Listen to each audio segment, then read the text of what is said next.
Here are the top 3 books that have impacted my life behind the Bible, because obviously the Bible is number 1. Number 1 is The Freedom of Self-Forgetfulness by Timothy Keller. Now, the thing I love about this book, other than its size, which you can read in a day or two, I appreciate that, is it really forces you to understand the biblical view on humility and how to address an ego problem. And that's something that's been present in my life, but I wasn't really sure how to approach it. I heard this book recommended by Jonathan Pokluda, great young adults pastor. He co-hosts the Becoming Something Live podcast. But my biggest takeaway from this book is to not think less of myself, but think of myself less. And Keller really walks through Paul's view in scripture on humility and how true humility is not putting yourself down, it's simply focusing more on others. Book number 2, sticking with Timothy Keller, is The Meaning of Marriage. This book radically transformed my view on marriage. It helped me get a healthy biblical understanding of what marriage is supposed to look like. And honestly, it is the book that opened my eyes to the desire of marriage.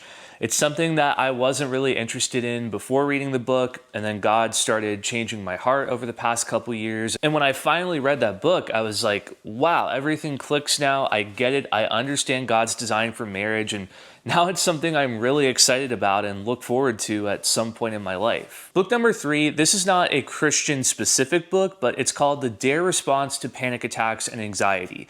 And as someone who walked through a dark season of panic attacks and anxiety in my life, this book helped me find freedom. Now again, it's not a Christian book. However, it's based on acceptance and commitment therapy, and that form of approaching panic attacks was really new to me.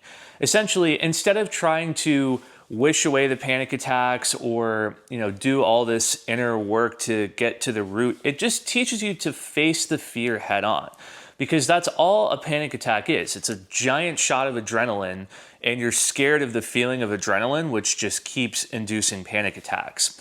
This book was really helpful for me to understand that the best way out is through when it comes to panic attacks and anxiety. And it pushed me to do a lot of exposure therapy, and that was ultimately the thing that got me out of that state of constant panic. Now, of course, the Bible has a lot to say on anxiety, and I'm a huge proponent of including your faith in every step of the journey. But just from the pure mechanics of how do you get out of that loop when you're stuck in panic attacks? The Dare Response book was extremely helpful. So those are my top 3 books, but I'd love to know, what books have helped you in your life? Drop a comment down below.